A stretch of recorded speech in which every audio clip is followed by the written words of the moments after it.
দেখুন এক সাপ এত বড় একটা মাছ নিয়ে কিভাবে ধরছে।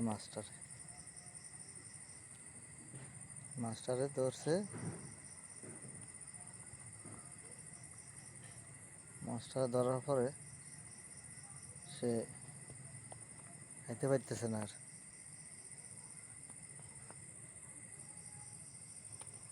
বিশাল এক সাপ, এই যে মাছ ধরছে, ধরার পরে গিলতে পারতেছে না।